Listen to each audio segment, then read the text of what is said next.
கர்த்தருடைய பரிசுத்த நாமத்திற்கு மகிமையுண்டாகட்டும். ஆண்டவராகிய இயேசு கிறிஸ்துவின் நாமத்தினாலே அன்பு கர்த்தருடைய பிள்ளைகளாகிய தங்கள் அனைவருக்கும் ஸ்வீட் ஊழியத்தின் சார்பாக வாழ்த்துக்களையும் ஸ்தோத்திரங்களையும் தெரிவித்துக் கொள்கின்றேன்.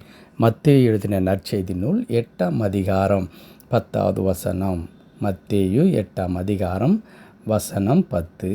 இயேசு இதை கேட்டு ஆச்சரியப்பட்டு தமக்கு பின் செல்லுகிறவர்களை நோக்கி, இஸ்ரவேலருக்குள்ளும் நான் இப்படிப்பட்ட விசுவாசத்தை காணவில்லை என்று மெய்யாகவே உங்களுக்கு சொல்லுகிறேன். நான் இப்படிப்பட்ட விசுவாசத்தை காணவில்லை. என் அன்பு கடவுளுடைய பிள்ளைகளே, கப்பர்நகூம் என்கிற இடத்திற்கு ஆண்டவர் வருகின்றார். அங்கே 100க்கு அதிபதியான ஒரு மனிதன் ஆண்டவரை சந்திக்கின்றான். காரணம் என்ன?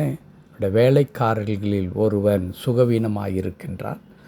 ஆகவே ஆண்டவரே, என் வேலைக்காரனுக்கு சுகம் கிடைக்க வேண்டும் என்று சொல்லி அங்கே விண்ணப்பத்தை ஏறெடுக்கின்றான். ஆண்டவர் சொல்லுகின்றார், நான் உன் வீட்டிற்கு வந்து நான் அவனை சுகமாக்குவேன் என்று சொல்லுகின்றார். அதற்கு அந்த மனிதன் சொல்லுகின்ற அற்புதமான ஒரு வார்த்தை என்ன? என் வீட்டிற்கு நீர் வருவதற்கு நான் கொஞ்சம் கூட பாத்திரவான் அல்ல, தகுதியானவன் அல்ல. ஆகவே ஒரே ஒரு வார்த்தை மாத்திரம் சொல்லும், அப்பொழுது என் வேலைக்காரன் சொஸ்தமாவான் என்று கேட்கின்றார். என் அன்பு கடவுளுடைய பிள்ளைகளே, இதை பார்த்த ஆண்டவர் மெய் சிலிர்த்து போய் ஆச்சரியப்பட்டு அவர் சொன்ன வார்த்தையை தான் இப்பொழுது நாம் வாசிக்க கேட்டோம். இஸ்ரவேலருக்குள்ளும் நான் இப்படிப்பட்ட விசுவாசத்தை காணவில்லை என்று சொல்லி. ஆம் அன்பு கடவுளுடைய பிள்ளைகளே, இஸ்ரவேலர்கள் என்று ஆண்டவர் குறிப்பிடுவதற்கு காரணம் என்ன? என்னால் தெரிந்து கொள்ளப்பட்டு எனக்கு சொந்த ஜனமாக இருக்கின்ற, என் சொந்தங்களாக இருக்கின்ற இஸ்ரவேல் மக்கள், அவர்களுக்குள்ளாக இந்த விசுவாசத்தை நான் பார்த்ததே இல்லை என்று குறிப்பிடுகின்றார். இந்த மாதத்தின் துவக்க நாளாகிய 1ஆம் தேதியில் நான் பிரசங்கிக்கும் பொழுது கர்த்தர் என் மேய்ப்பராய் இருக்கிறார் என்ற வார்த்தையை நாம் தியானித்தோம். அதில் முதல் காரியமாக நான் சொல்லியிருந்தேன், இந்த மேய்ப்பன் என்ற வார்த்தையில் ஆடுகள் மேய்ப்பனுக்கு சொந்தமானது என்கிறதான அந்த உறவை, அந்த பந்தத்தை வலியுறுத்துகிற வார்த்தை மேய்ப்பன் என்கிற வார்த்தை என்று சொல்லி. ஆம் அன்பு கடவுளுடைய பிள்ளைகளே, நம் அனைவரையும் ஆண்டவர் அப்படித்தான் பார்க்கின்றார். அவருக்கு சொந்தமான ஜனங்களாக பார்க்கிறார். அதற்கு காரணம் என்னவென்றால், அது ஏதோ உலக பிரகாரமாக பெண் கொடுத்து பெண் வாங்கி அல்லது வேறு ஏதோ ஒரு காரியத்தை செய்து அதனால் ஏற்பட்ட உறவு அல்ல. அவர் இரத்தம் சிந்தி நம்மை மீட்டு கொண்டார். தம்முடைய எல்லா விதமான சரீரத்தில் இருந்த இரத்தத்தை எல்லாம் நமக்காக சிந்தி நம்மை ஆண்டவர் தம்முடைய சொந்த பிள்ளைகளாக அங்கீகரித்து கொண்டு இன்றைக்கு ஆண்டவர் நமக்கென்ற அநேக ஆசீர்வாதங்களை வாக்குத்தத்தங்களாக கொடுத்திருக்கின்றார். அநேக நன்மைகளை ஆண்டவர் நமக்கென்று திட்டமிட்டு வைத்திருக்கிறார். அப்படித்தான் வேதம் சொல்லுகிறது, உமக்காய் காத்திருக்கிறவர்களுக்கு நீ செய்பவைகளை கண்கள் கண்டதில்லை, செவியால் உணர்ந்ததில்லை என்று சொல்லி ஒருவரும் அறியாத அந்த மாபெரும் உன்னதமான நன்மைகளை, ஆசீர்வாதங்களை நமக்கென்று கடவுள் வைத்திருக்கின்றார். ஆனால் இந்த ஆசீர்வாதங்களை நாம் பெற்றுக்கொள்வதற்கோ அல்லது இப்படிப்பட்டதான ஆசீர்வாதங்களை நமக்கென்று ஏற்படுத்தி வைத்திருக்கின்ற ஆண்டவரிடத்தில் கிட்டி சேர்வதற்கு நமக்கு தேவையான ஒன்று என்ன? விசுவாசம். அந்த விசுவாசம் எப்படிப்பட்டதாக இருக்க வேண்டும்? அது ஆழமானதாக இருக்க வேண்டும். எந்த விதமான ஏற்றத்தாழ்வுகள் அல்லது நடக்குமோ நடக்காதோ என்கிறதான அலசடிப்படுகின்றதான காரியங்களில் ஆணித்தரமாக அந்த விசுவாசம் இருக்க வேண்டும். இதை தான் அந்த 100க்கு அதிபதியின் வாழ்க்கையில் ஆண்டவர் பார்க்கிறார். அவர் சொல்லுகின்றார், ஆண்டவரே, நீர் வந்து என் வேலைக்காரனை சுகமாக்க உம்மால் கூடும், அதில் எந்த சந்தேகம் இல்லை. ஆனால் பிரச்சனை எங்கே இருக்கிறது? நீர் என் வீட்டிற்கு வருவதற்கு நான் கொஞ்சம் கூட தகுதி இல்லாதவன். ஆகவே ஆண்டவரே, உம்முடைய வல்லமையில் எனக்கு எந்த சந்தேகமும் இல்லை ஆண்டவரே. நீர் இங்கிருந்து ஒரு வார்த்தை சொல்லும், அது போதும், என் வேலைக்காரன் பிழைத்து விடுவான் என்று சொன்னார்.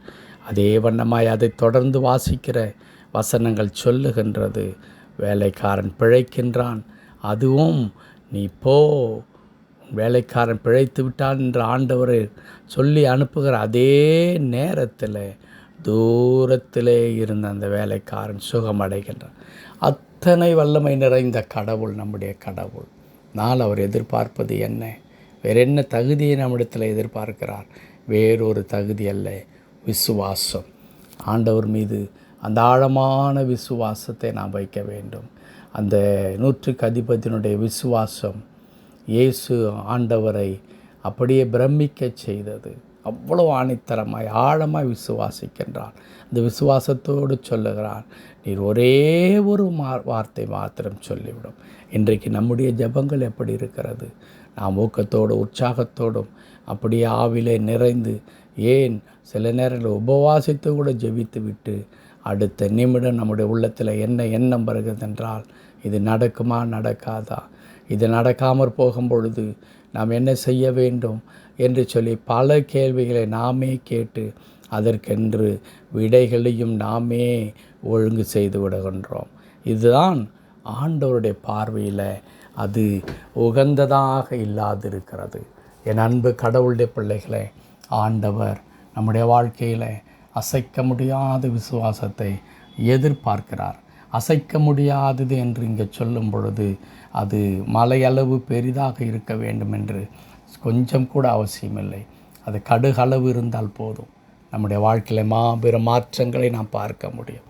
ஆகவே இந்த புதிய மாதத்தை துவங்கி இருக்கிற என் அன்பு கடவுளுடைய பிள்ளைகளாகிய நீங்களும் நானும் கர்த்தரை ஆழமாக விசுவாசிப்போம்.